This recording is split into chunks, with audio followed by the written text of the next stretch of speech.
right, as we prepare for the guys matchup, again, same story, don't have a roster for the Highlanders, but we'll bring you numbers as we get them.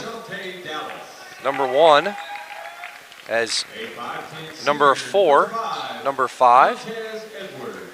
MacArthur wearing their corn gold uniforms with MacArthur across the front and family between the numbers in the back. Numbers 10 and number 12. And number 12 stands 6'7" according to the roster.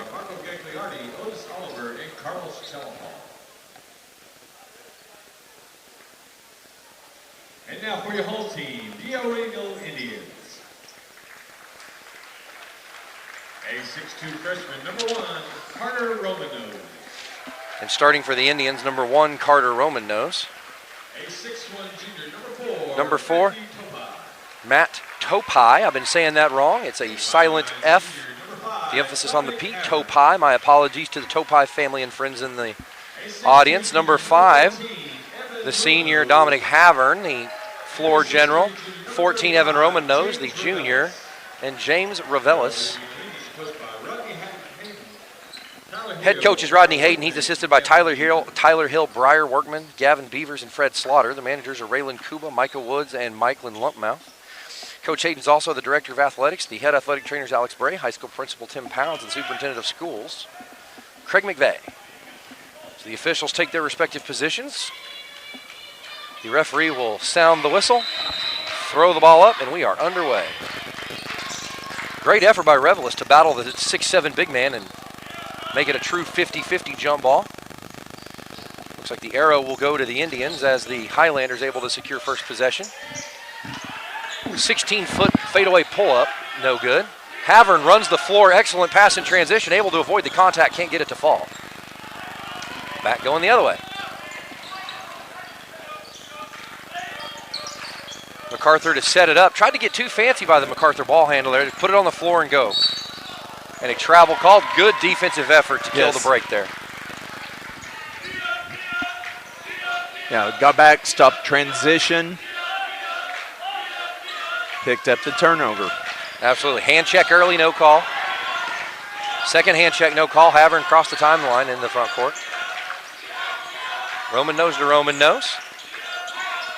Revelis from 17, 2 dribbles middle. Poked loose. Finally stolen. Transition layup. Not great effort by the Indians getting back in transition there. It's not going to thrill Coach Hayden to start this one. The older lefty Roman nose. Handles it in traffic. Finally finds Topai, top of the key. Pulled the trigger, no good. Revelis battles, fights off the 6'7" big fella to secure the rebound. He sees the cut. Not a great pass, but saved by Havern. Yep, Dom chased that one down. Great cross-court pass. Topai lines it up, almost knocks it down. I think you got to keep shooting. A good job by Evan Romanos to draw the foul as the MacArthur big man voices his displeasure. His first personal foul. And the first foul on number 12, the 6'7" anchor in the post. Evan Romano is going to go to the free throw line, shoot the first 2 attempts for the Indians today. First free throw up is good.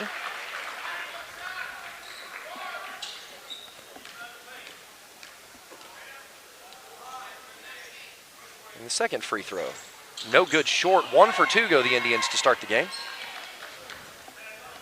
6:25 to play. El Reno trails 2-1 in the first quarter.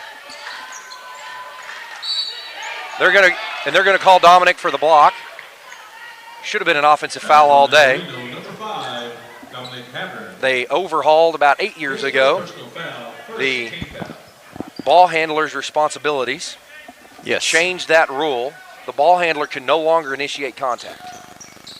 And he completely initiated Absolutely. contact. He went out of his way to find Dominic and put a body on him. Transition 3 by Carter Romanos knocks that down. Very nice.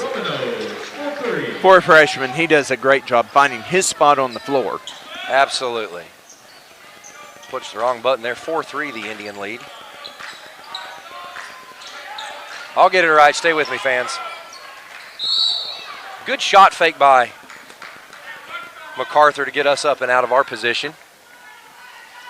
But if you're the young man from Lawton, as soon as that defender goes airborne, you jump up right into him and you get that whistle, you go to the free throw line here, as opposed to having to try and play offense against the baseline defense here.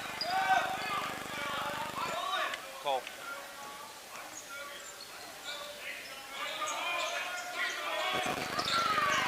Can't tell on my end if we're having signal disruptions or not. We're trying to stabilize that signal as soon as we can.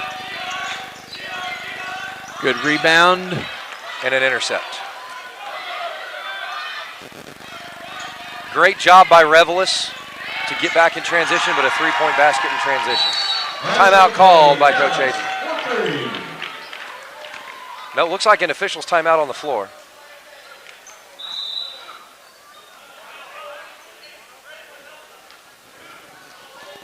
There's actually an official's timeout on the floor. Delay game warning on MacArthur. Oh, a delay of game warning has been entered against the Highlanders. After the made basket, one of the Highlanders, I believe number 10, once that ball goes through, you got to leave it alone. That's right. You can't hand it to an official. You can't set it on the floor. You can't hand it to the opponents. That ball comes through, and you got to stay clear. Right. Looks like we had a little bit of signal disruption, but from what we can tell on our end, the stream has stabilized as Revelis can handle against the pressure. Good job, a way to attract the big fella there. He's already got one foul. Go right at him. And a block, or are they going to send it? They're going to send it. Player control foul on Reno, number 35. Revelis called for his first foul. He was ridden the entire way down the floor. Oh, absolutely. That's a hand check by any interpretation of the rules. These officials just, and I don't like being critical of officials. It's not fair to the athletes who are working. But these officials have a fundamental lack of knowledge of the rule book. And I understand you're not going to get perfect officials every night, but lack of understanding of the rule book is inexcusable.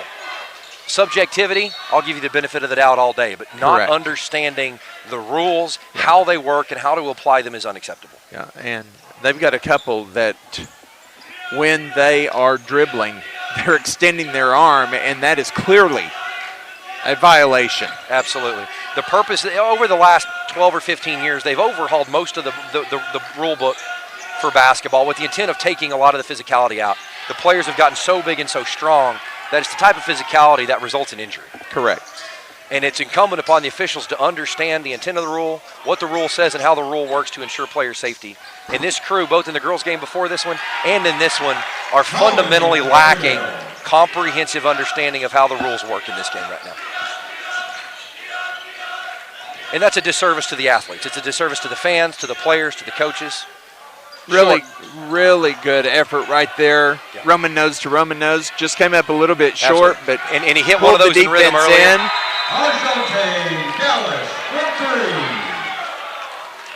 And after that three, a 10-4 lead take the Indians into the timeout called by Coach Hayden. 30-second timeout. We're going to stay right here with the action. 4:03 to play in the first quarter. El Reno trails 4-10. MacArthur on a little bit of a run, but it's awfully early in the game. If this run continues, it obviously gives you cause for concern, but you've got 28 minutes, give or take, a little over 28 minutes to make the corrections. yes. And Carter Romanos has hit one skip pass three in transition. He caught another skip pass from his brother, shot it from the same spot in transition. Right. Just a little bit short. That's the kind of shot you keep shooting it, it's going to go in. Well, and these players for MacArthur played last year, and we've got to figure out who the shooters are. Coach Hayden will take care of that and deny them that opportunity to find their spot on the floor. Absolutely. Errant throw by the elder Roman nose, intended for the younger Roman nose. Looks like that ball may have been tipped, but I wasn't looking directly at it at the time. That ball deflected out of bounds.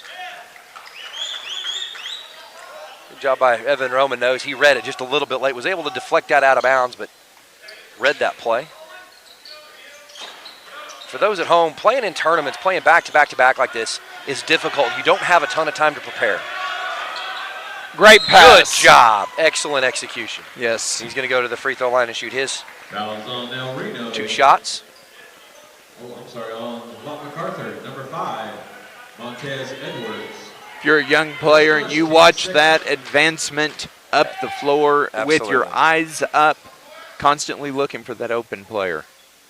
And this is the importance of learning and being able to master dribbling the basketball with the head up and the eyes up. Devin Trey Davis.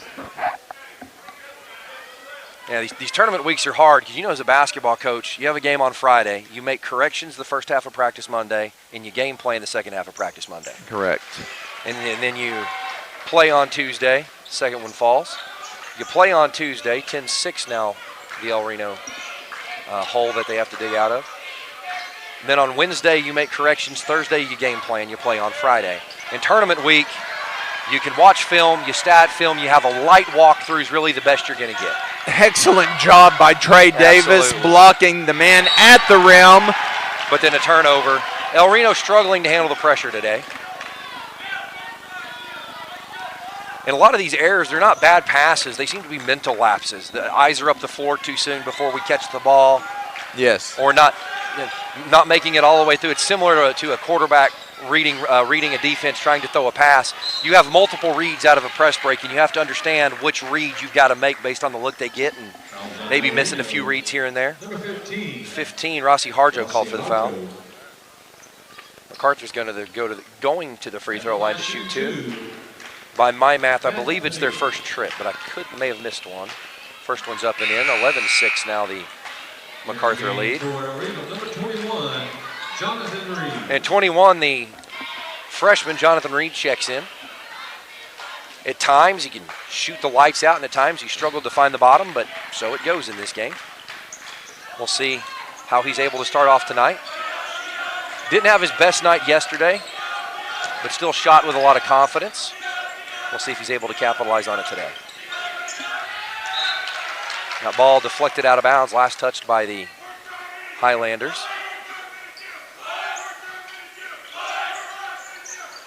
Great pass, another great pass. Good decision by Trey Davis. He fought his way, he tried to keep that one alive. Good decision on the first pass. He didn't like the way he was positioned under the basket. Got it right back, had a good look at it, got to be able to finish at the basket. Reverse layup falls, 14-6 the Indian deficit. And Kurt, correct me if I'm wrong, but I'm seeing El Reno make a lot of jump passes, which we want to avoid. If you get off of the floor, and that passing lane disappears, it's going to put you in a position that you don't like, that you're not going to be able to get out of cleanly. Yes, you're exactly right. You can use things like pass fakes and shot fakes and hesitation moves to create space. Good discipline by Carter Roman Nose. Very good. They tried to pass fake him out of position. He knew he had the Roman Nose brother, the elder Evan Roman Nose, who had corner responsibility. They tried to pass fake Carter out of rotation, understanding he's a freshman in the lineup. That's he right. Had discipline. He knew he had big brother helping him down there in the corner. Trey Davis is going to have his hands full tonight. He's only losing by about a half inch, but he's trailing by about 50 pounds in this matchup. I thought Trey did a really good job on defense right there. He went straight up. He used the law of verticality. Number 12 shoved into him, and he got the foul. And sometimes it happens that way. It does. That's one of those calls that I'll give him some slack on. It's hard to be in perfect position to make that, and it's easy to see it, nice wide view, when you're standing on top of that play, and those players are 10 feet in the air. Correct. Unless you're standing on a step ladder looking through there, it's hard to have the ideal look. Yes. Second free throw is good. 2 for 2 go the Highlanders from the line there. And to MacArthur's credit, any big fella who can stand up and shoot free throws with confidence is going to be a benefit to any coach. Topai knocks the 3 down. We'll see if El Reno's able to answer this run with the run of their own. 16-9 now, the Indian deficit.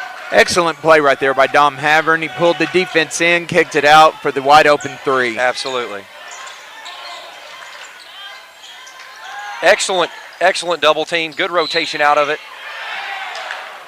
And they're going to call it on. Oh, I had that on the floor. He blew the whistle at the free throw line. The cutter took 2 steps and then put the shot up, and they called that going up. That's that NBA gather step. Yep. They not only are they struggling with the rules in the book, they're now adding their own. Check that as an entry error on my end. 18-9 the lead. 2 for 2 go the Highlanders. A sub coming. Revelis checks back in. Entering the game for El Reno, number 35, James Revelis.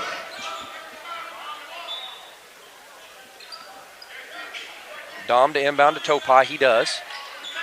Good decision by Topai. Had a lot of pressure in his pocket. Let's get it to the point guard. Dom ridden with the hip check the whole way down the floor, but no call. Correct. Good pass by Excellent Topai. job. Great finish at the basket by Revelis. A 30-second timeout called by Coach Hayden. Number 24, Trey Davis. 30-second timeout. We'll stay right here. 10 remaining first quarter. 18-11. Lawton MacArthur leads the Indians. El Reno has 6 personal fouls. Lawton MacArthur has 2 personal fouls. And I don't tend to get hung up on the team foul count, but a little bit of inconsistency.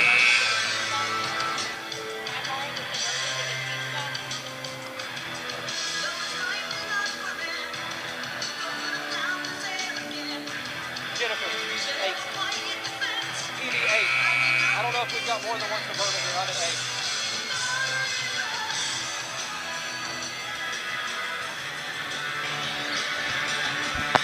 And after that Coach Hayden timeout, we're back to it. 2:10 on the clock. El Reno trails 18-11. MacArthur's had a couple of runs that could have blown this thing wide open. El Reno's had some timely answer buckets. Haven't been able to answer with a full run of their own, but able to stem the tide when. Yeah. That was an excellent timeout by Coach Hayden right Absolutely there. We was. scored, and now we're set on defense, and we're ready. And we're looking at number 4, and we contested his shot. We didn't give him a wide open shot. Trey Davis running the floor. Fantastic. Rim to rim for the big man. That's an easy layup. Absolutely. For the big fellas watching at home, the post players of the world, just sprint the floor every time. You don't have to look for it. Your point guards are going to find you. I promise. Point guards love to pass to big fellas. And if you run your lane and you run at full speed, your transition responsibilities, your point guards are going to find you. Yeah. Minute 30 to the quarter break. El Reno trails by 5.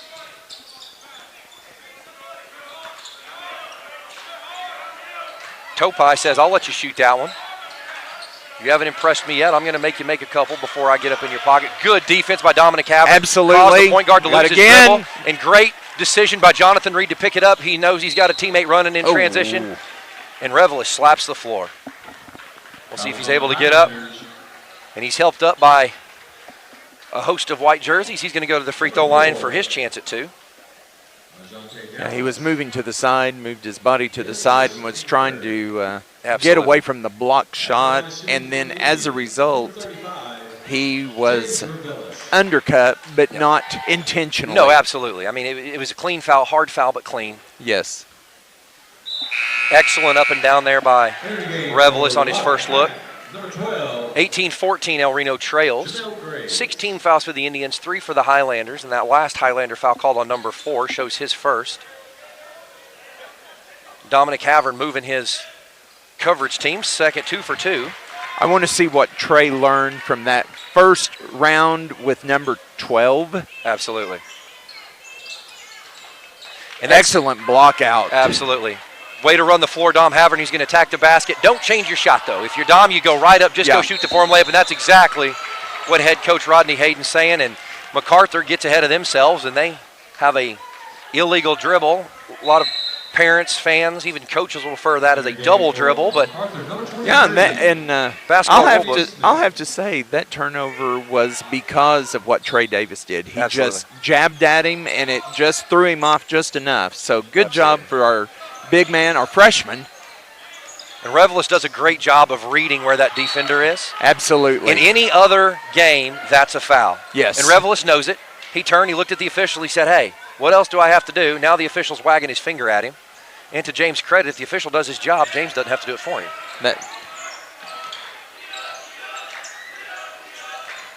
Havern sets it up. We'll reset the offense. Good decision here. Don't get the look you want early.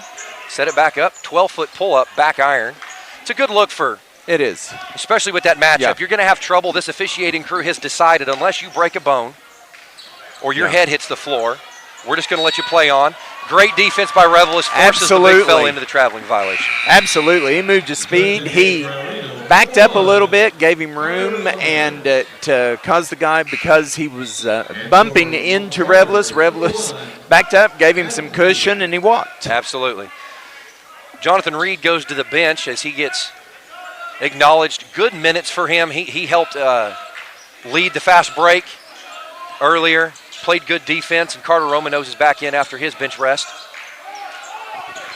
Good hand fighting, way to fight through, and Coach Hayden's gone to a big matchup here, and he said, I want Revelis to get some looks at it. And Dominic Havern in traffic knocks down the 17-foot two-point basket to end the quarter.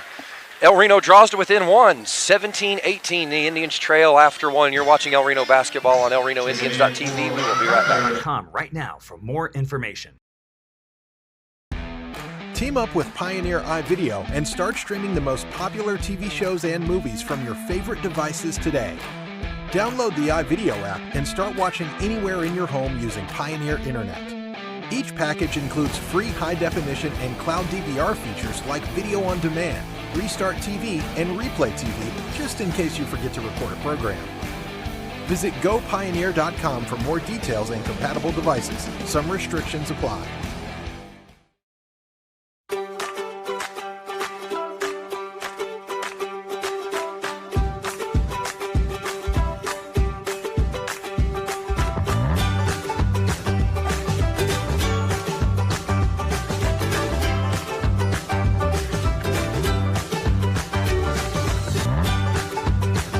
Stream with Oklahoma's #1 high school streaming service, Squirtle.tv. Find out more at squirtle.com/stream. At Maples Nixon Diesel Horse, we've helped a lot of people, and our goal was to treat each and every person like a friend. And as a friend, we've got your back always. We understand. And Kurt, during the break, 18-17 El Reno to inbound, start the second quarter. During the break, you were talking about MacArthur jumped out big early, kind of a sprint opening, and El Reno, recognizing it's more of a marathon than a sprint, says, listen, we're going to play our game. Yes. We're going to get up, we're going to get down, and we're going to see what happens in 32 minutes. El Reno trails by just one. At one point, I think they were down 9 or 10. I think they were down 18-9 at one point. I think they were doubled up, if I recall correctly.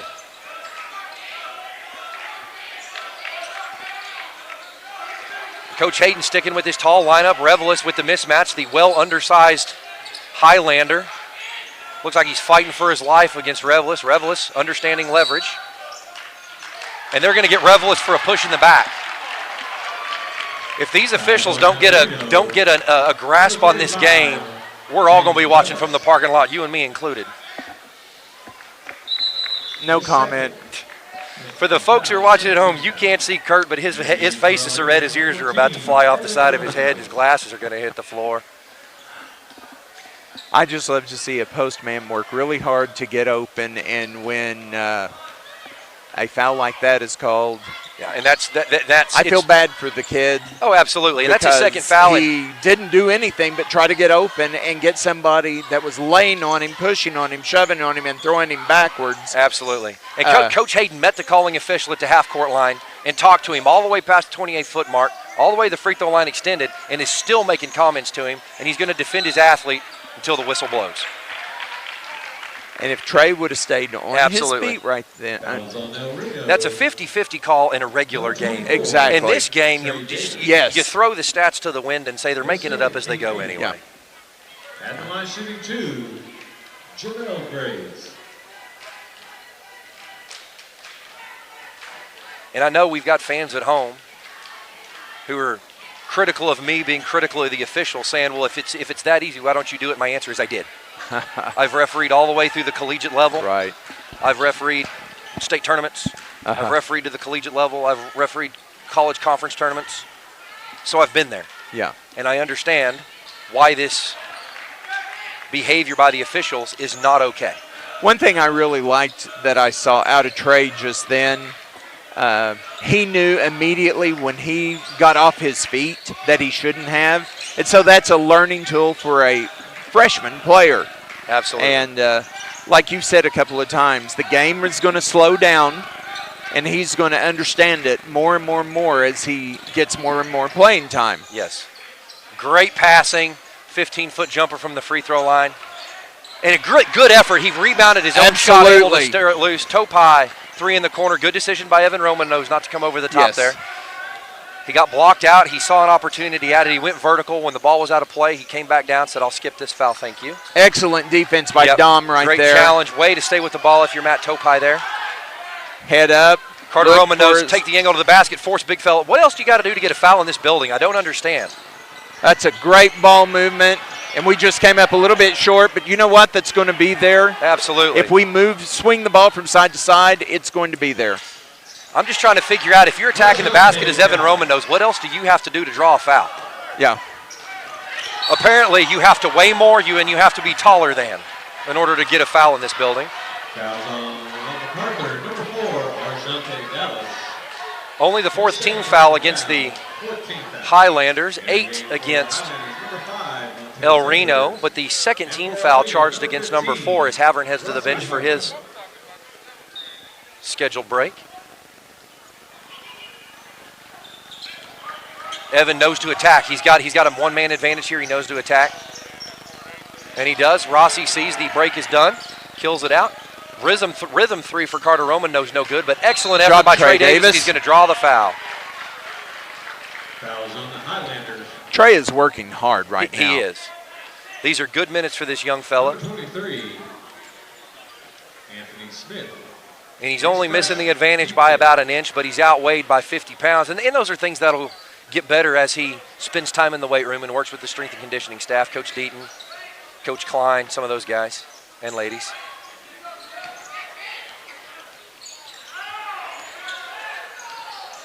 Great pass. Rossi says, let's set it up. Don't have the look we want. That's good job. Yep. A lot of contact against Rossi there on the sideline. 23-17, the Highlander lead. To Lawton's credit, they've got El Reno back on their heels chasing a little bit. Transition 3 knocks it down.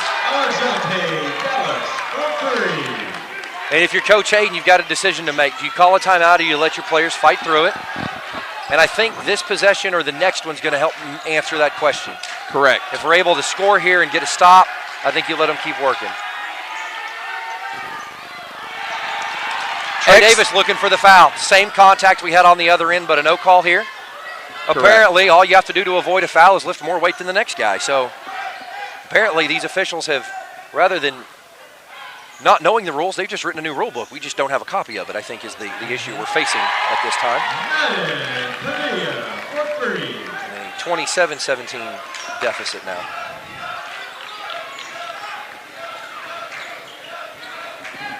Carter Romanos to the brother Romanos. I think if I'm Evan, I keep going to my right there. He had his man back. There was no post-play help. And if we don't hit the floor, Rossi doesn't get the call. Yeah. Rossi gets the foul only because he hit the deck. Yes. His second, team 6. Almost halfway through the second quarter. El Reno trails by 12, 17-29. They look to get a run going of their own.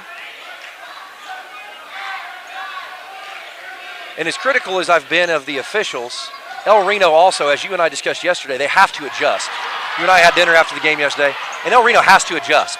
They know they're not going to get free throws, so they're just going to have to go put the ball in the opponent's face, knock their teeth out, take it to the rim.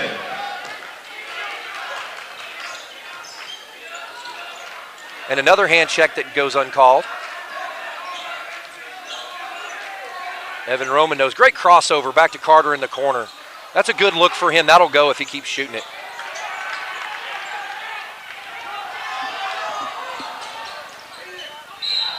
And then they're going to call Rossi for that. And then Coach Hayden had a technical foul, but I like that technical foul. He's defending his players. He's advocating his position, and he tells the officials, get it under control or we're all going to rush in the parking lot. And right here, if you look at what this official's doing, that is not the body language. You don't put your hands on your hip and you don't go nose to nose with the coach. Your job as the official is to defuse the situation, not bait the coach into getting a trip to the locker room. Right. And these officials are mishandling the administration of the game. The foul situation aside, it's not okay for an official to mishandle a game. But El Reno has to adjust. They know we're not going to get any calls. Everything's going to have to be open baskets, or they're going to have to be rhythm threes. Correct. And whatever happens, happens. You're not going to win them all. No. No. And I think on paper, we are the underdog in this game anyway. It doesn't matter to me if you're an underdog or you're the one that's supposed to win. Just call it the way it's supposed to be called. And hip checking, sticking your knee out, Absolutely. all of those are fouls, and there's no way they're not fouls. So, hopefully, with Coach Hayden calling attention to that, for lack of a better term, then that may start happening for us. But as absolutely. of right now, hand checking, body checking is just the way they're allowing it to be played. Absolutely. And if you're a fan of basketball, it's a disservice to the game. And it's a disservice to Dr. Naismith, who invented this sport all those years ago. But that's the hand you're dealt. Yep. And what a lot of casual viewers don't understand, these officials are evaluated. And they're being watched right now by people who make playoff assignments. That's true. And they're going to get, in 7 to 10 days, they're going to get a letter in the mail that has their evaluation on it, and they're not going to be pleased with the evaluation. Right. So that, to a point, the official situation will resolve itself in that when the last regular season game is played, these guys go home for the year. And I'm not sure that's not a count the basket situation. The ball was on its flight down. But they don't pay me to interpret the rules tonight. They did for a while, but not tonight. 38-17, the El Reno deficit. Inside 3 to play to the break. And Revelis says, I'm going to make you earn it. He goes right at him. Great decision by Revelis to go at the big fella. And I'll tell you, having been a big fella who liked to put my hands down when guys tried to turn the corner on me, we are a bunch of liars. When they turn, the officials blow the whistle and I put my hands in the air, we're a bunch of liars. I promise.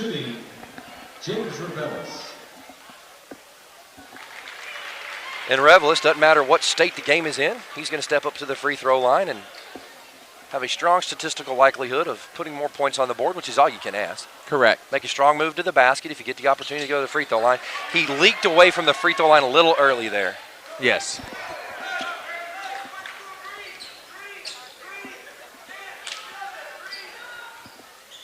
As MacArthur calls green. Roman Nose trying to poke it loose. Carter gaps the wing shooter. No good. Roman Nose secures it. He's off and running. Or he tried to get off and run.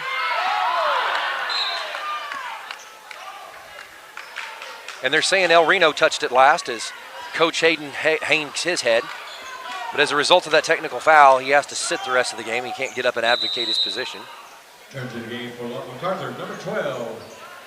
Kurt, I guess next time when we play Lawton, I'll have to bring all my cameras so we can review last touch at the table. Yes.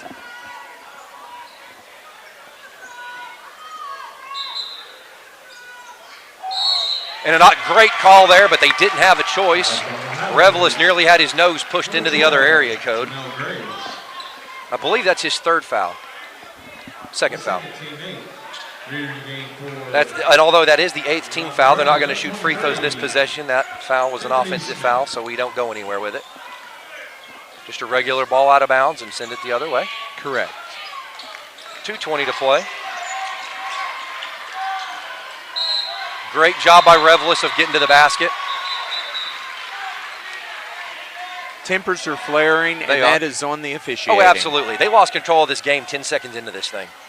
I'll give them 2 possessions. Third possession of this game, they lost control of this thing. And now they're going to spend the rest of the game. And see, the Lawton head coach just put his hands on an official, and he hasn't been assessed a technical foul. And Revelis is going to go shoot 2. I don't know what Coach Hayden said, but I'm not surprised if he said, why don't I get to talk to you and this guy put his hands all over you? At least that's what I'm saying. That's the question I'm asking. Revelis goes 1 for 1 on his first look. 38-19.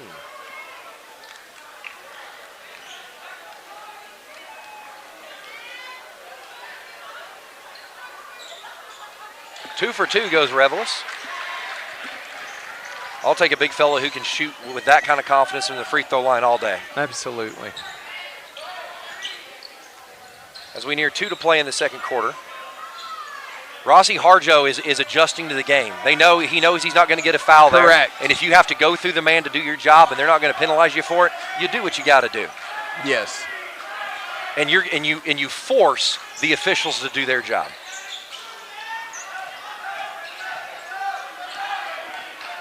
Minute 45 to play. El Reno trailing by 18, 38-20, clock running. I wouldn't be surprised if, and that's exactly what they're going to do. Lawton's going to go to a 1-4 flat base with a dribble handoff to get into their offense. Good defense by Evan Roman knows there. Never left the ground, challenged the shot, followed the shooter across, never made contact. And normally we say make the officials make a call. In this case, I think you just keep 3 feet between you. I think you socially distance, as we say now. Correct. Yes. For fear the officials haven't read the particular section that may be pertinent to that call. And a good call there. Rossi did a great job staying with that. His fourth, team 10. And by virtue of the 10th team foul, Rossi will shoot 2. Although in full disclosure, both teams have at least 10 team fouls. Correct. And the scorebook and the scoreboard both are not equipped to count higher than 10 in the team foul category because there's no additional penalty. There's no more free throws at 15 or at 20. You get to 10, you shoot them both. That's where the scoreboard and the scorebook stop. So, of course, there are often more than 10 team fouls and a half.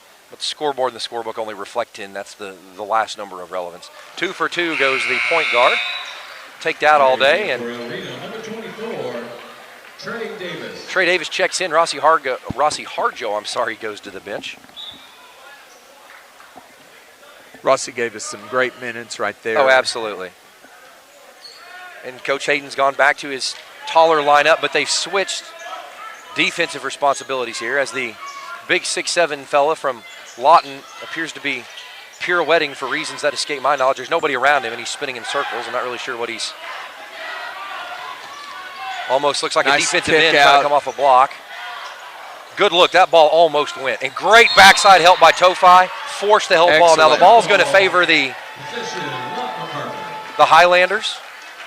And although maybe a little quick on the whistle, I can understand why they're doing it at this point. If they don't kill it then, there's going to be an elbow coming theoretically from the sideline, but realistically probably from the top rope. Correct. From somebody.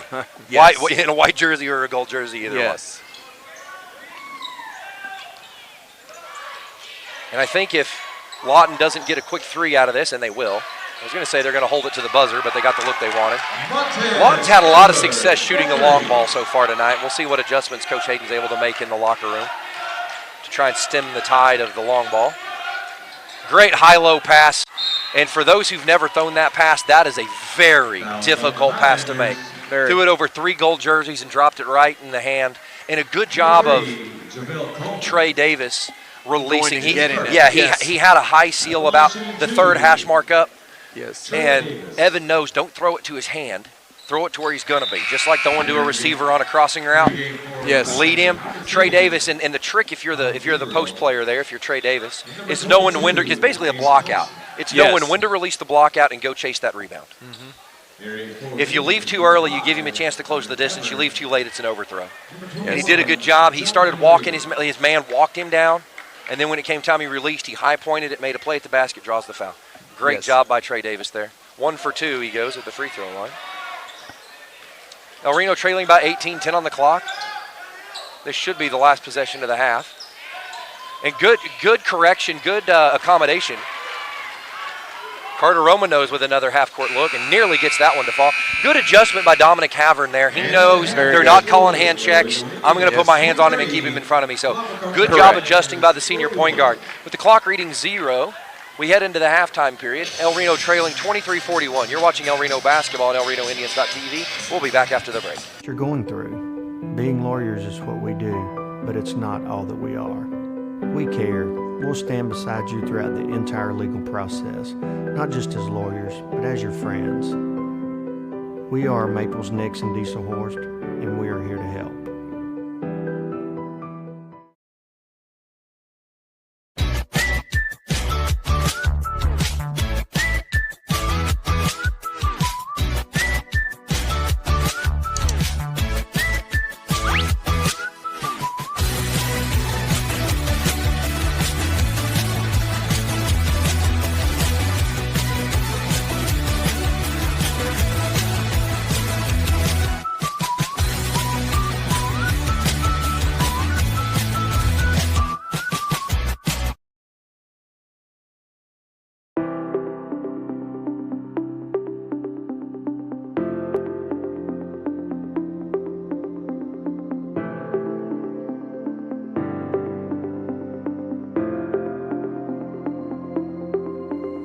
Is it time for your school or business to purchase a new phone system? Give the experts at Versatile Networks a call. In most cases, we can provide a phone system with brand new phones for less than your current monthly bill. Call us for a free quote today. Allegiant Marketing Group produces inbound lead generation for our clients through integrated traditional and digital campaigns. We continuously develop new strategies, tactics, and productive efficiencies so you can reach your target market and get a measurable return on investment. This fast-paced world demands for your products and services to be presented at the moment your buyers need them. Targeted and innovative marketing creates your success. Call AMG today, your marketing partner. Dr. Matt Dieselhorst at Dieselhorst Sports and Orthopedics can help you get game day ready. Dr. Dieselhorst works with athletes of all ages, taking a coordinated approach to accelerate return to play and maximize athletic performance. His work with pros in sports training, injury prevention, bracing, functional rehabilitation, and imaging works seamlessly with his medical and surgical expertise. Get started by going to Dieselhorst Sports and Orthopedics. Let Dr. Matt Dieselhorst get you back on the field, backing all Oklahoma athletes on the field and off. Support your school's booster club and get your business in front of thousands of potential customers. Talk about a win-win. Advertising packages start on this streaming station for less than $10 a game. Call 405-726-0835 or email adam@squirtle.com right now for more information. Team up with Pioneer iVideo and start streaming the most popular TV shows and movies from your favorite devices today. Download the iVideo app and start watching anywhere in your home using Pioneer Internet. Each package includes free high-definition and cloud DVR features like video on demand, Restart TV, and Replay TV, just in case you forget to record a program. Visit gopioneer.com for more details and compatible devices. Some restrictions apply.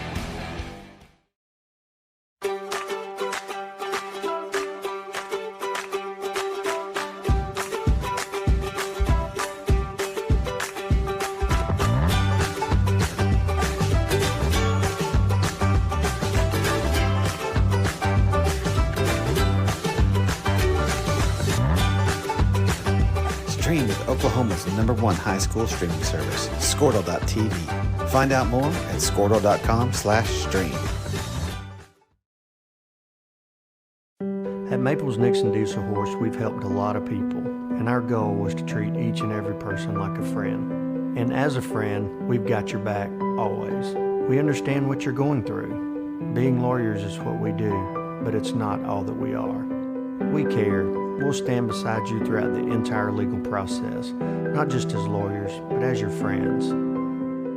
We are Maples, Nix, and Dieselhorst, and we are here to help.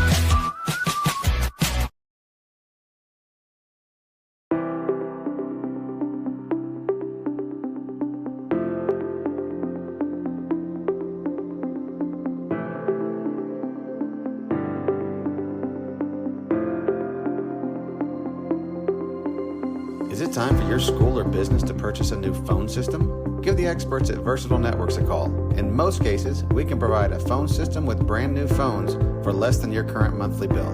Call us for a free quote today. Allegiant Marketing Group produces inbound lead generation for our clients through integrated traditional and digital campaigns. We continuously develop new strategies, tactics, and productive efficiencies so you can reach your target market and get a measurable return on investment. This fast-paced world demands for your products and services to be presented at the moment your buyers need them. Targeted and innovative marketing creates your success. Call AMG today, your marketing partner. Dr. Matt Dieselhorst at Dieselhorst Sports and Orthopedics can help you get game day ready. Dr. Dieselhorst works with athletes of all ages, taking a coordinated approach to accelerate return to play and maximize athletic performance. His work with pros in sports training, injury prevention, bracing, functional rehabilitation, and imaging works seamlessly with his medical and surgical expertise. Get started by going to Dieselhorst Sports and Orthopedics. Let Dr. Matt Dieselhorst get you back on the field, backing all Oklahoma athletes on the field and off. Support your school's booster club and get your business in front of thousands of potential customers. Talk about a win-win. Advertising packages start on this streaming station for less than $10 a game. Call 405-726-0835 or email adam@squirtle.com right now for more information. Team up with Pioneer iVideo and start streaming the most popular TV shows and movies from your favorite devices today. Download the iVideo app and start watching anywhere in your home using Pioneer Internet.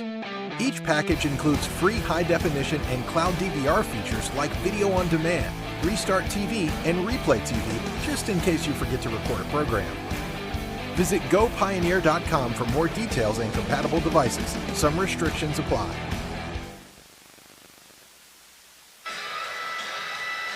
Just under 2 minutes left in the halftime period as the Indians trail 41-23 in what has been a contest so far that has not gone the way perhaps the Indians would have liked. A couple of roster changes for you I didn't get to before the game started. Gavin Williams is now wearing number 0. He's a 5'9"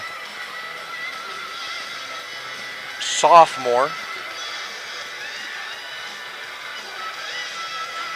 And Jaden Robinson is a 6'3" junior. He's wearing number 44. So those are a couple of roster additions. Well, one roster addition and one roster change, I believe. And I was told today, I was reminded by our coaching staff that if you're a Matthew Topai fan, I've been saying his name wrong. So my apologies to the Topai fans and family group for mispronouncing the name of your athlete. I promise I'll do better going forward. And although, Kurt, I have certainly had my criticisms of the officials, and I got a whole bag full of them over here, at the end of the day, El Reno has to adjust. They didn't shoot the ball well in the first half. And we'll see what kind of adjustments they can make. And some of those shots that didn't fall were shots that were uncontested shots, and then had some shots that were perhaps ill-advised, maybe not the look you wanted, the shots you wanted out of the look you were given. Yeah, and we've got to recognize where 5 and 4 are on the floor because they are deadly three-point shooters. Oh, absolutely. And I would gather to say they probably, out of the 40 points between the two of them, have at least 22. Yeah, I think that's probably fair. Oh, absolutely. And, you know, some defensive breakdowns. And to MacArthur's credit, early in the game, the press was effective. El Reno struggled early. They didn't press immediately. A few possessions in, MacArthur turned the press up. It's a physical press. Yes. And the harassment it was giving El Reno wasn't able to get all the way through their reads. Right. And that's what we go back to earlier, some jump passes. You get airborne, that passing lane closes, and you got nowhere to go with it. Right.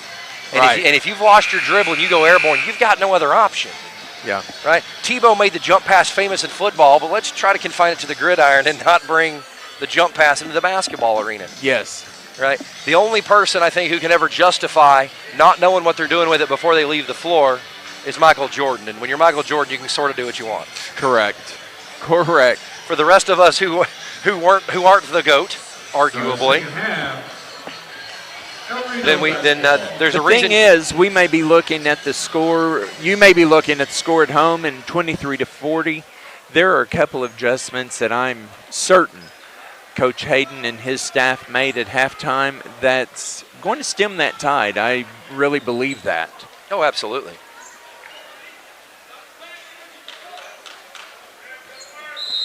By my count, El Reno is 10 for 14 from the free throw line in the first half, but that's statistics done on paper by paper and pen rather than computer, so that could be off a little bit, but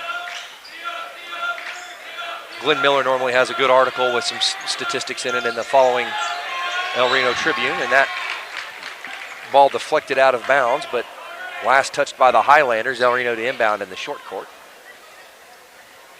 And these are great opportunities. Sideline out of bounds and baseline out of bounds, or slobs and blobs, as practice plans often read, are great opportunities to get quick points. Especially if you can put a wrinkle in at halftime, or run a play you hadn't run in the first half and give them a new look. You can either get easy layups. We got a wide open, uncontested three, didn't fall, but it's still a good shot. It's a shot you wanted out of that set. Defensive breakdown there is going to cost El Reno 2.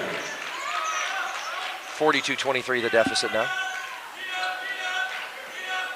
And I actually had 41-23, but it looks like a scoring correction was made during the halftime period, which is allowed if caught. They can make that scoring correction. Correct. Good battle by Revelis. He's moving a little slow. He's favoring his left hip a little bit. We'll see if it's, and a good call by the officials. The importance of a block out there. Evan Roman knows, battling for the ball, gets yanked to the floor. And again, if the officials aren't making calls the way you like them, force them to make a call. Correct. Be in position, make the play, and force the opponent to commit a foul. Egregious enough, the officials are going to put a whistle on it. Great pass by Evan Roman knows. Three by Carter in the corner. Yep.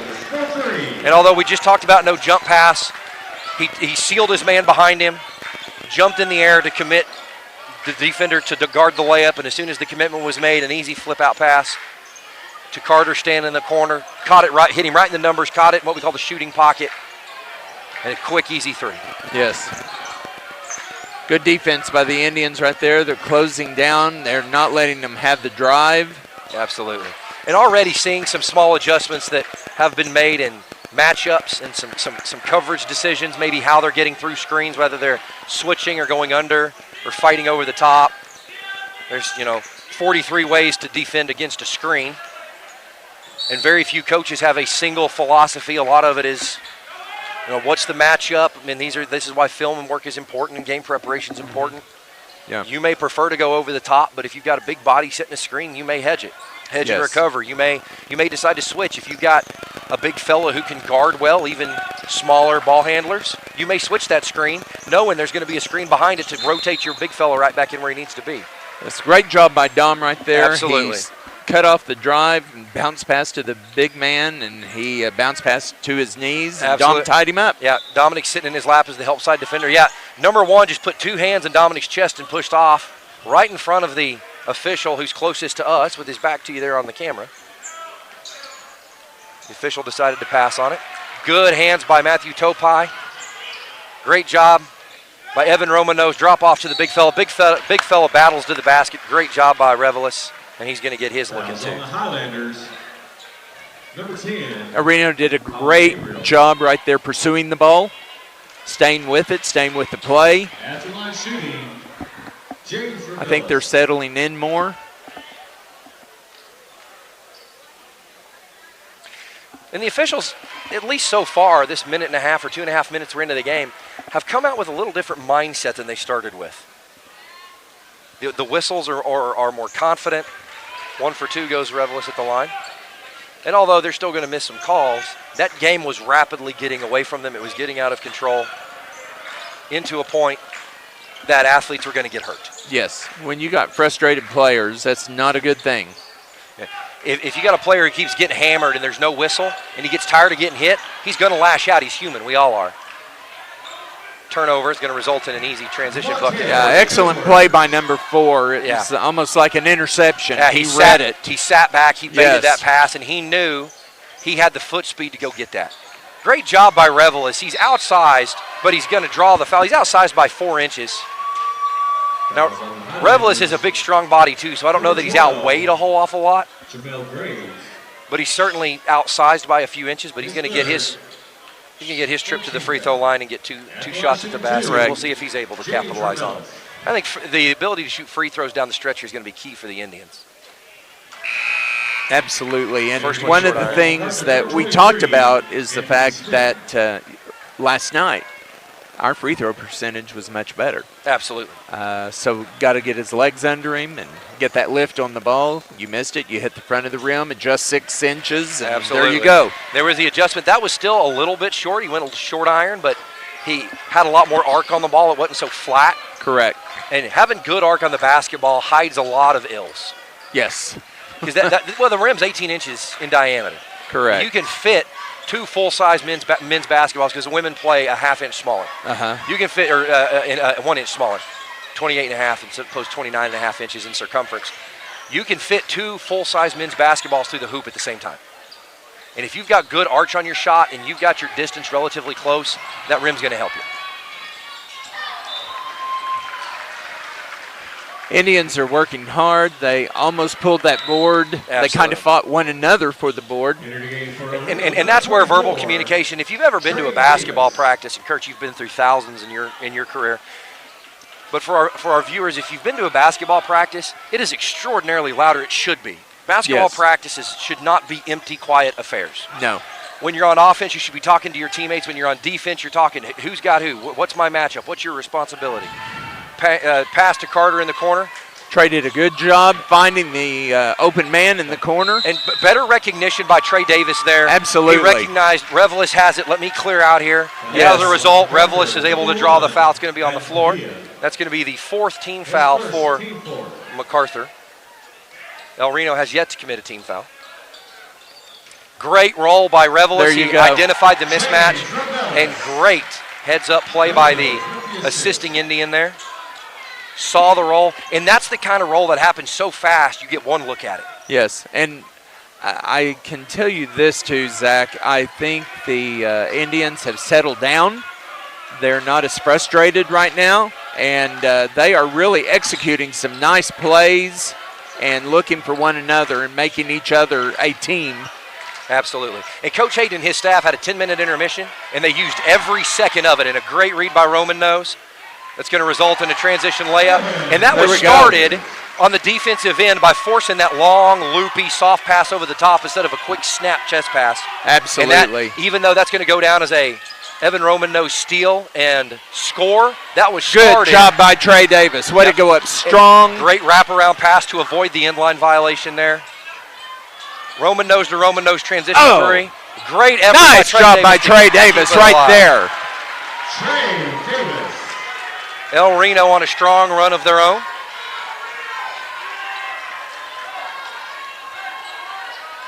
Four high the call from the Lawton Mac coach. Excellent read by Topai. Absolutely. He should go right to the basket, but he changed his shot, but a great follow-on by Roman Nose to clean up the ball. And that forces a timeout to be called by MacArthur, a 30-second timeout. We're going to stay right here. Yeah, and Coach Hayden is liking the fight that he's seen in the Indians right now. And, again, we got to remind our fans how young our team is. And for them to come back after being down almost 20 at half and now cut it to 8. Absolutely. Great job. And the energy the El Reno team took to the bench. They were high-fiving. They were bumping knuckles.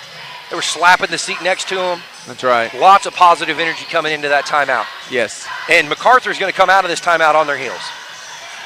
Yes. MacArthur's coach is a very good coach. He will have a set play, and we know that. Coach Hayden will know that, and he will make them very aware of watching for back picks,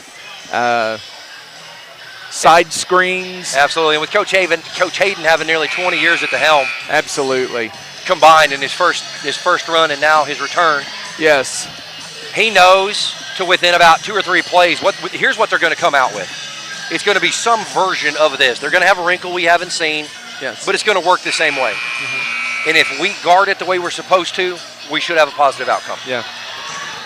Again, what I'm liking about our El Reno Indians is they are a young team, and young teams, when they get down and get punched in the mouth and they're down by 20, some of them fold the tent and they give up. Absolutely. And they absolutely have not given up, and they are in this thing again. Absolutely. And I think El Reno, good decision here. Pick him up half court. You've got all the momentum. You don't need to force anything. Pick him up half court. Long transition three, no good. Great battle by Revelis to keep that thing alive. Great flexibility. I'm not sure he wanted that flexibility, but he demonstrated great flexibility and stepped out of bounds, the call there. Good pass, but a little bit of miscommunication by the two Indians there on offense. Yeah. And part of that goes back to what we mentioned earlier about spacing. If that floor's spaced a little better, you've only got one player there to make that play, and there's not the miscommunication. That Very great job. Great defense by a freshman right there. Topai, absolutely. We're within 6, ladies and gentlemen. 44-38 now the deficit as El Reno refuses to lay down. If you've just been watching live stream and haven't been watching these youngsters play, both boys and girls, you're missing out. We've got 2 really good programs, and it's going to be a fun run to the state playoffs. 8 points to the deficit again, 46-38 the El Reno deficit. And with that type of aggressiveness, you're going to give up some transition points. You don't want to. You want to pitch a shutout. And number 22, Ace Thomas. And the big fella, the 6'7" forward for MacArthur, checks in wearing 12 across the front. By my count, he has 3 fouls. I may have missed one along the way, but by my count, he's got 3 fouls. Exactly. I was sitting here thinking that same thing. It might be a great time to get the ball to Trey and get him that 4th foul and go back to the bench. Absolutely. Starting to see fatigue set in a little bit here for Revelis. We'll see how he's able to battle through the cramp bug. And a big corner 3 by Topai. He thought he got fouled. Official decided to pass on it, but he says, I don't need the whistle. I got this on my own. Thank you very much. Great heads-up play by Trey Davis on the baseline to force the big fella to make a move. Hey, we'll give up 22 shooting that. Trey Davis, what a great rebound. Young man went up, climbed the ladder, as they say. Now he's wanting the ball.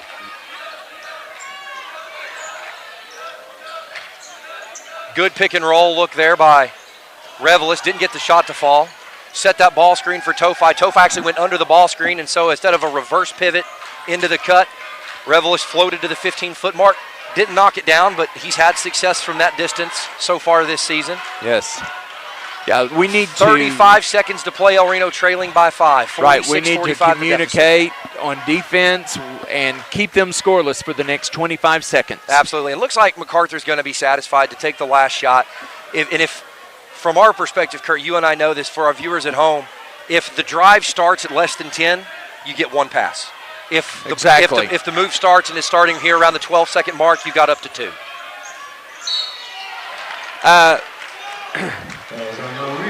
If you were watching at home, when you go around a screen and the screen runs along and blocks off the man, that's an illegal screen. That's an illegal screen. You'll hear coaches yell moving screen. It's shorthand for illegal screen. Yes. So there was really nothing our defense could do about that, but fortunately, number 4 missed a free throw. So, and as they say, the ball never lies, right? That's right. And for the folks who may be coaching, you can set a screen that is moving, but the screen has to be moving the same direction as the player's moving. As soon as that player changes direction, that screen has to stop. And by rule, time and distance are relevant when you stop a screen, so you have to give at least 2 steps of clearance. 0 for 2 go the Highlanders. Great pass. And a block is called. Score the basket. Count that. Excellent execution with very little time on the clock. Excellent. There was 8.8 when that started.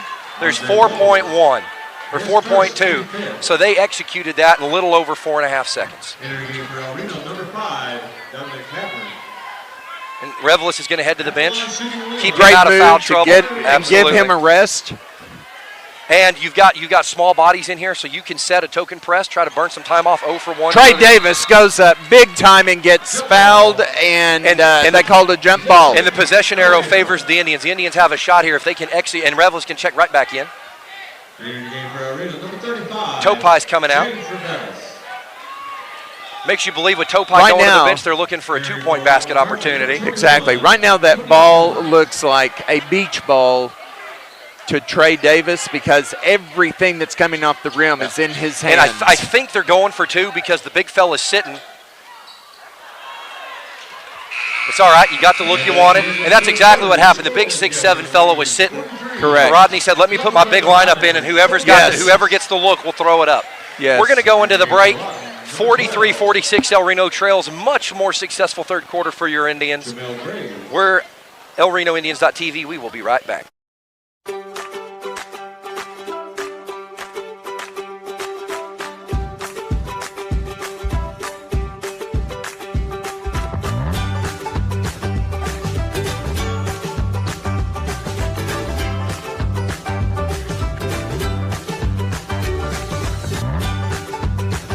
Stream with Oklahoma's #1 high school streaming service, Squirtle.tv.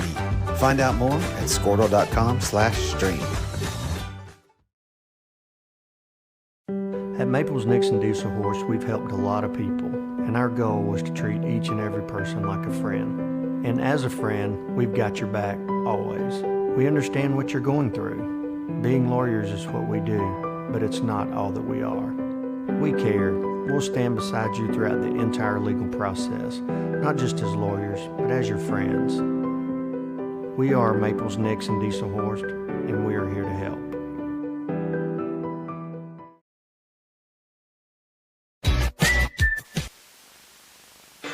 As we prepare to start the fourth quarter, El Reno's clawed their way back, trailing by only 3 now.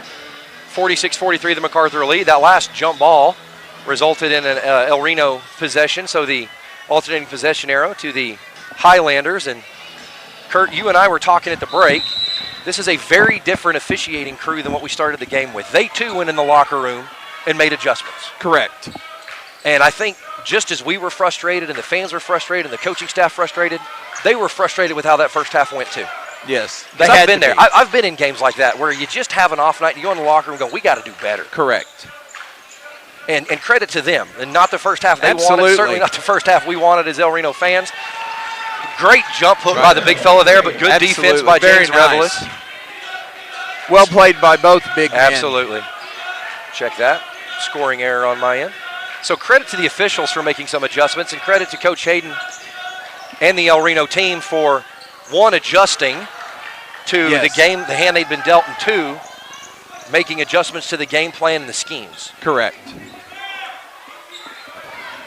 Although you fought your way back, you can't afford too many empty possessions. The fourth quarter, the first 4 minutes of every period are super critical. And El Reno's trailing 4-0 in the fourth. They won the third big time. Yes. But you can't lose the fourth. No. The first 4 minutes are critical. You've got to be +2. I forget the statistics, it's been a while. But if you can be +2 in the first 4 minutes of the fourth quarter, your victory percentage is well over 70%. And a traveling call. Good call there. A little bit of contact, but it came after the pivot foot was pulled. He pulled and drug that pivot foot, so Rossi Harjo's going to check in, Dom Havern to the bench. Again, as these El Reno subs are coming in and out, they're coming in and out with a lot of energy. Yes. Right? Yeah, there hasn't been one person that Coach Hayden has not put on the floor that has given him everything. Good job by Revelis to draw the double team, find where it was coming from. He knew it was coming from Rossi. Created space with the hand. Great job. Way to battle for the O-board. Unable to hang on to it, but good effort. Carter's not giving up on it either. No. 50-43, 7-point deficit.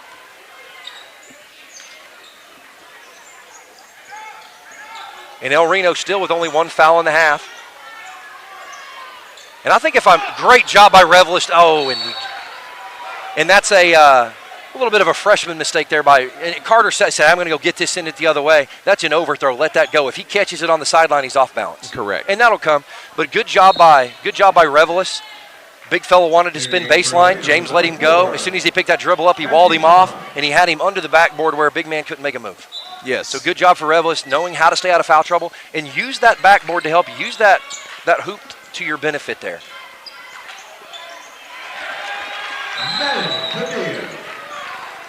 Different scoring look here coming out. Lots of drives to the right side by number 5, the stocky point guard for MacArthur. And James Revelis arguing his case. Asking for clarification, either why no call there, or what do I need to do to get the call? Correct. Which, and I'm not sure who Coach Hayden has designated as his captains, but captains are allowed to speak to the officials. In fact, they're the only players who are allowed to. Yes. Other than just general communication, anything game-related, the captains are the designated speakers. Yes. And if James is one of Coach Hayden's speakers, he has every right to ask that official, what can I do to get this call, or what do I need to do different, right? What was your thought here? Well, I think what happened is after the play was completed successfully, there were some people taunting, and the rules are very clear. Oh, absolutely. Crystal clear. Oh, absolutely. And sometimes that conversation is simple as, hey, did you hear what they said? No, I didn't. Well, they're chirping. If you'll listen to them for me, and an official, I've been there. You know what, boss? I hear you. We'll listen to them. If we catch it, we'll take care of it. Good job by James. Well, to MacArthur's coach's credit, he did take care of it, because I saw him he came back with the official and he said, I got this, and then he went and took care of it on the bench. Yes. So kudos to him for great coaching right there. The 8-foot floater by Carter Romano's falls. Great job by the freshman. Fantastic effort by Trey Davis. He timed it. He had good body control. He separated his body from the ball. Yes. So the only thing in play was the hand, and it takes the body out of the equation and eliminates that possibility of the official seeing contact. Correct. I see what they're doing. They're getting a high screen for number 1 and their dribble drive. And Trey Davis, again, another board. Young man probably has double digits in rebounds right now. And I think the official missed that one. Rossi dribbled that off his foot, and he threw his hands up in frustration, but they decided to keep it here anyway. And the MacArthur head coach agrees with what we say. He just got the stop sign, which, as an official, is the indicator of last resort. This conversation is over. Job. An excellent move by Revelis. He dribbled middle. He faked baseline to sell the baseline spin, and when the big man went, he just kept going middle with the easy jump hook. Big man, to his credit, tried to correct and almost got there. Yes. Good job by Carter Romanos not to force the play on the sideline. Nearly got the turnover out of it. Carter's done a Great job by Revelis there. And Trey Davis, straight up. Attaboy. Good job. That's a great job right there. Straight up, didn't come down. And once we get that ball secured and get that turnover, we have got to slow down and take care of it. Absolutely. And that's going to come with maturity in the season. And I see the pass he had there. I think that's better if we go 1 dribble, maybe 2. Correct. To close that gap. The angle's still there. MacArthur's not going to close that angle. Right. But it shortens the distance that pass has to go. And unless you snap it with perfect backspin, it's like a pitch. It's going to tail. Yes. And the longer that distance is, the more that ball's going to tail. Yes. Revelis has figured out something with the big man, and he is begging for the ball.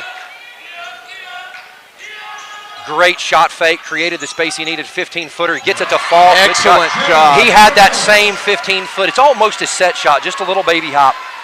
And if you want to shoot the ball consistently as a jump shooter, massive high leaps are not necessary. Yes. Because you're not going to have them come fourth quarter. A little 2-3-inch hop to stay consistent is going to get you the whole game. Good discipline by Rossi. Absolutely. He got ready to make a play on it. He knew which direction the ball was going to go. He also did a good job of walling his MacArthur man. That's functionally a block out to keep him from being able to make a play there. Yes. And again, solid defense. No fouls. Absolutely. We see MacArthur and back Trey in, a couple of times has been in that middle to greet them, and they've altered or he's blocked their shot. And so now they're thinking about that when they go in there. MacArthur's gone back to the press for the first time since the first half, since they got out of it in the first half after getting up big. El Reno handling it completely different. They were running hard, sprinting, a little bit out of sorts in the first half. This time they just walked the ball up the floor, basically in a three-man weave. Yes. As soon as they got near the timeline in a man-to-man press, the easiest way to break it, clear out. If you Correct. get it in the hands of the person who's your best ball handler, and clear out. At the high school varsity, good call Excellent. there. Yes. And good job by Roman Nose to force the call. That's right. He had been hand-checked. He wasn't getting the call. Let's run right at him and force the call. And in the first half, that wouldn't have been a call. No, that would have been a pass. We'd have passed on that. So credit to the officials for understanding the Yes. adjustments they needed to make. Absolutely. And if you look, both coaches seemed much more relaxed. They were both angry at the game. Yes. I don't think they were angry with each other. I think they were angry at the state the game had fallen into. And timeout, good timeout by Coach Hayden here. Yes. He's going to try and get him in a situation, put him in a place to score. This is going to be a 60-second timeout. We'll take it with him. You're watching El Reno basketball, ElRenoIndians.tv. We'll be right back.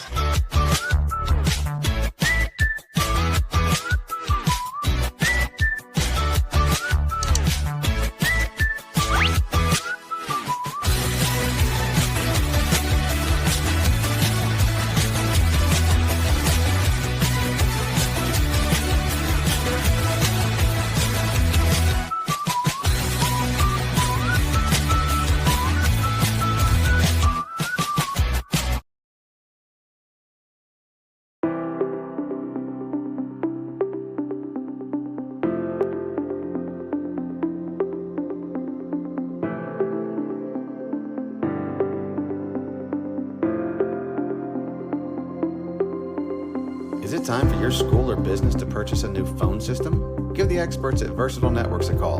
In most cases, we can provide a phone system with brand new phones for less than your current monthly bill. Call us for a free quote today. We're back to it. 3:06 to play. El Reno trails by only 3. Each team, let's see, El Reno has 2 timeouts left. Looks like MacArthur has 3. And El Reno has 37 of their 49 points on the floor. MacArthur only has 12. Assuming the scoreboard's accurate, that's what I'm getting off the scoreboard. Assuming the scoreboard's accurate. El Reno to inbounds from the near side. And El Reno's going to look to score out of this set. Revelis knows he has a mismatch. He's trying to figure out how to get to it. He was actually calling to go screen for the ball handler there, not for the pass. Trey's down there working hard. Good decision by him. Now he's got him posted up deep, and he did a good job of forcing the foul. Excellent job. Yep. He caught it the first time about a step above the first hash. Yes. And that's really too high to work if you're Trey Davis. That's right. Get it right back out, hammer that man, post up with 2 feet on the block, or a foot in the paint and a foot on the block, and say, give it right back. He's got to come through me to get it. Correct. And then it's a block out. You just hold your man while he fights through you, and then when he fouls you, you get your shot at the line. Absolutely. You got to make your free throws. 0 for 1 go the Indians. Okay, we need a solid defensive possession right here. We need to hand straight up, move our feet, and communicate. Good communication right there, and we got the turnover. Yeah, we forced a held ball. Great job there. Possession arrow to favor the Indians. Jonathan Reed's going to check in. And with the big fella on the floor, Jonathan Reed is going to create a little bit of a coverage issue. Somebody's going to have to guard him, and somebody's going to have to come off of Revelis.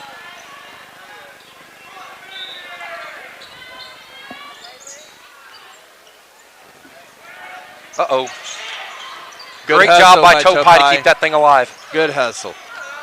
Good pass, and that was a no-look pass, but he knew where, yep, double dribble. Good call.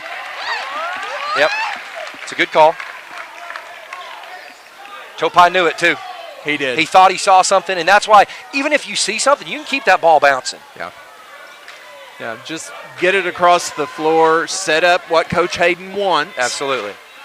But you know what? Secure it. Compared to where we were 25 minutes ago. I couldn't be any prouder of the Indians with 2 tonight minutes on with the their clock, effort. they've put themselves in a position to come out of here successful. And I'm not sure I agree with that. Maybe they had him leaning a little bit.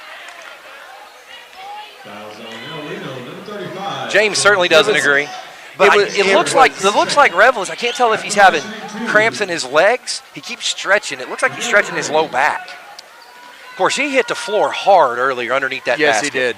Yes. And anytime you go to the bench for more than a possession or two, all those things that are going to tighten up on you start to tighten up. And then you have this battle of trying to stay loose but also stay fresh. That's correct.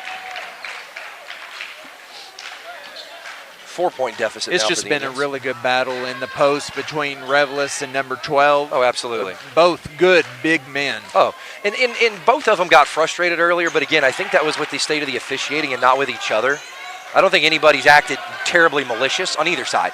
I honestly don't think that it was with one another because great drive. there were others that came in that were pushing on Revelis and shoving on him. He and number 12 have just been playing solid defense on absolutely. one another.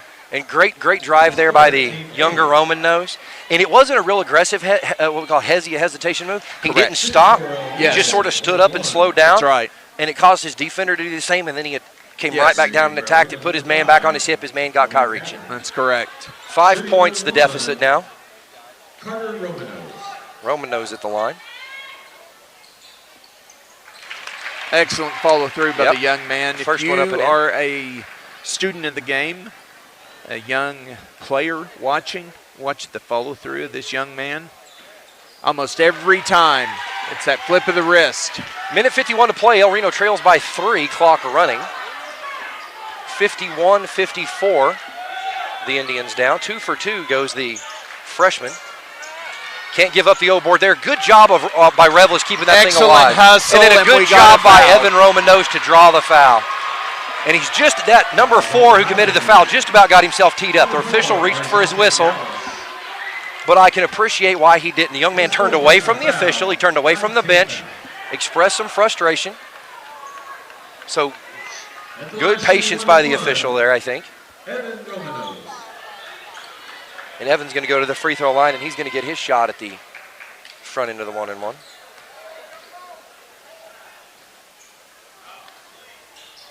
No good. No good. We've left a lot of points Absolutely. on the floor. 90 seconds to play. El Reno trails by 3. Couple of stops and successful possessions. And I think you're right where you want to be. But you can't just sit back. They'll go 1-4 flat and run this thing to 0. And I think that's, I don't completely agree with the foul, but I think it's an okay foul to give there. They're not shooting, and you've got a chance to try and get a cheap possession on a steal. Now, I thought And- Evan did an I excellent did too. job on defense. And Moved to speed. He did everything that he's taught to do, so I Revelis- cannot fault that foul. Revelis comes out. The freshman Trey Davis comes back in, and great job by Dominic Cameron. Good job, Dom. Oh, no, I disagree with that one. They're calling Dom for an illegal dribble, or what folks would call a double dribble, but it's not. When he knocked that ball loose, that's considered an interrupted dribble Absolutely. by MacArthur, not a dribble by That's Haber. right. There was a touch on that ball. Absolutely. So that is not.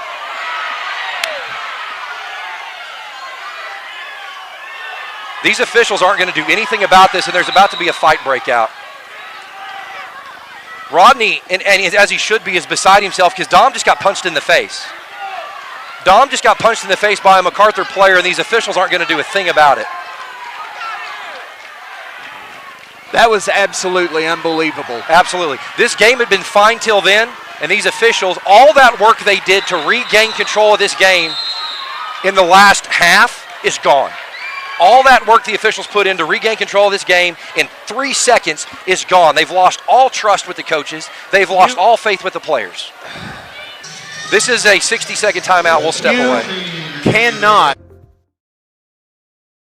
Allegiant Marketing Group produces inbound lead generation for our clients through integrated traditional and digital campaigns. We continuously develop new strategies, tactics, and productive efficiencies so you can reach your target market and get a measurable return on investment.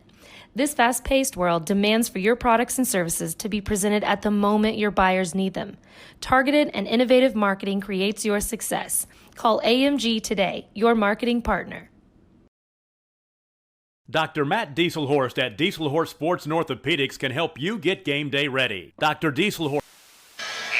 We're back to it, a minute 13. So what, that's 73 seconds remain in this one. El Reno trailing by 3, 54-51. On first, a total lack of understanding of the illegal dribble rule by the officiating crew. And then Dominic Havern nearly got punched in the face. Didn't retaliate, continued to walk down the floor to handle his defensive responsibilities. And the three officials just turned and looked at each other like, why is it our problem? It's your problem because you're paid to make it your problem. And all of that work they had done in the second half to bring this game back under control is gone. Topai's trying to foul and they won't give him the whistle. What else are you supposed to do?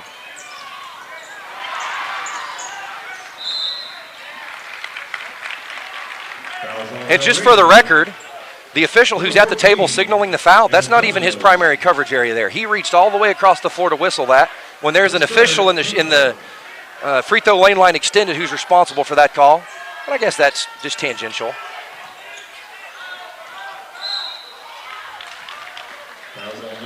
Three points the deficit for the Indians, 62 seconds to play, 54-51 the Indians trail. Just the fifth team foul, and that is the fourth team foul for Evan Romano, or fourth personal foul, I'm sorry, for Evan Romano. So somebody else is going to be responsible, should be responsible for the fouling duties here.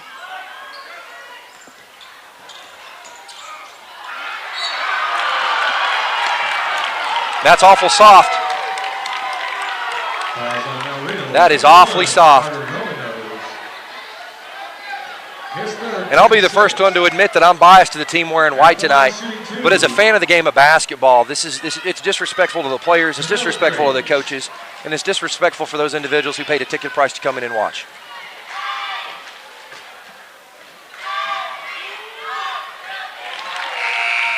In the game for El Reno, number 35, James Travellis, and number 21, Jonathan Reed.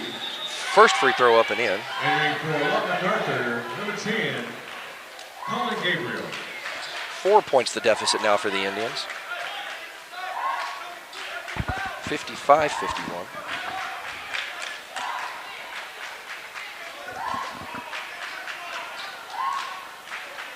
Second free throw up, no good. Havern secures the rebound, and now they had a numbers advantage, but good call by Coach Hayden. He's going to take a 60-second timeout, and we'll take it with him. You're watching El Reno basketball. 55 seconds to play. El Reno trails by 4, 55-51. You're watching El Reno basketball. We'll be right back.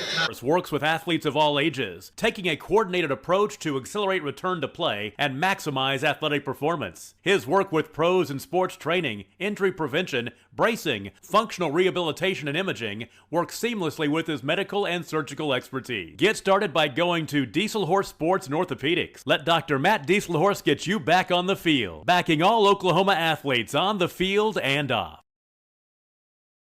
Support your school's booster club and get your business in front of thousands of potential customers. Talk about a win-win. Advertising packages start on this streaming station for less than $10 a game. Call 405-726-0835 or email adam@squirtle.com right now for more information.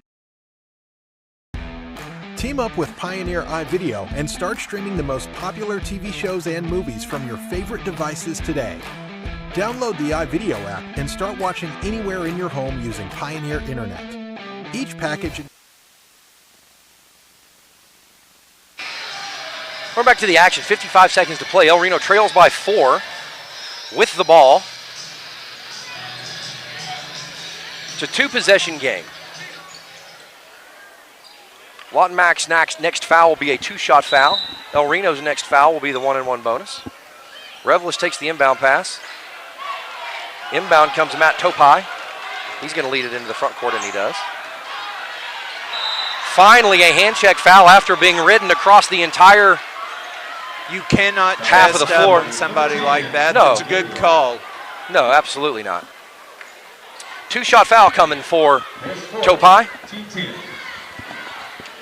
At the line shooting 2, Matthew Topai. Matthew Topai will attempt his 2 free throws. Evan Romano standing at the table. Looks like he's being substituted for Jonathan Reed, who's standing right next to him. Looks like they're going to swap out at the interchange. First shot's up and good. 1 for 1, the Indians open the free throw. Back to a 3-point lead. Big free throw there by Topai, goes 2 for 2. Down to a 2-point lead now for the Indians. Good press by the Indians.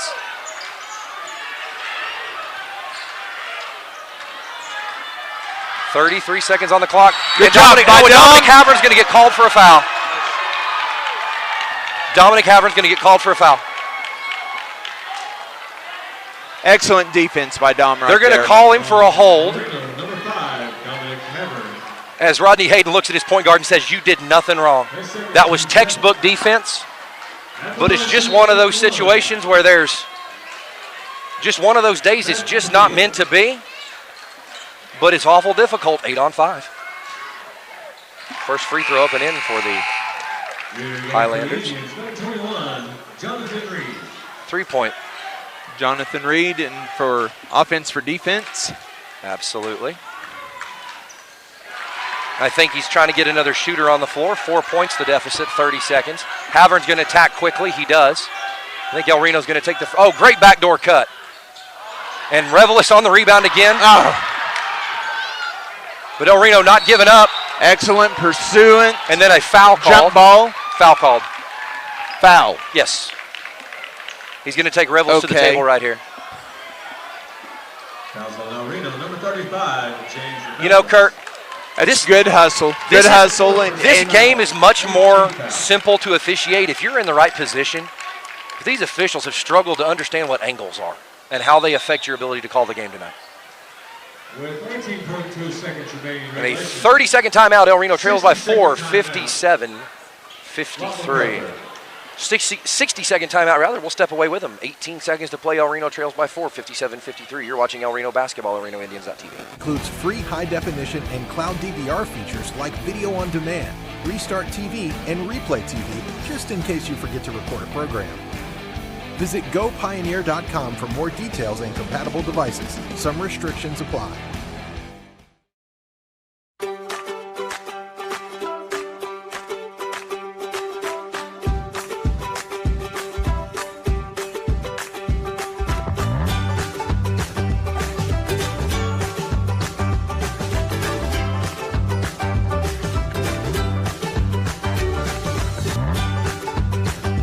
Stream with Oklahoma's #1 high school streaming service, Squirtle.tv. Find out more at Squirtle.com/stream. At Maples Nixon. 18 seconds and change. El Reno trailing 57-53 in the fourth. Revelis has picked up his fourth foul on some ghost contact on the El Reno offensive inline, but El Reno with their 8th team foul results in a 1-and-1 situation for the athlete wearing number 4 on his back. PA announcer says last name Dallas at the free throw line to attempt the 1-and-1 free throw. First free throw up and in. And Kurt, I could be wrong, but functionally that's the dagger. That now requires a 3. Correct. With a 5-point separation, it requires a 3, and a 6-point requires 2. But he doesn't convert the second. 1 for 2 he goes. El Reno's got to get a shot up quick. Yeah, Dominic looked at it, said, that's on me. And number 5 just got reprimanded by his head coach for looking at his fans and pointing at the scoreboard instead of inbounding the ball. Good job by Topai to stop that clock. 8 seconds remaining, El Reno trailing by 5.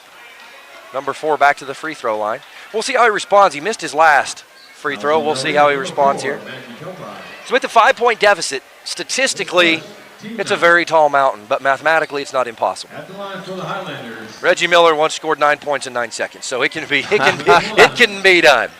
Arjante Dallas.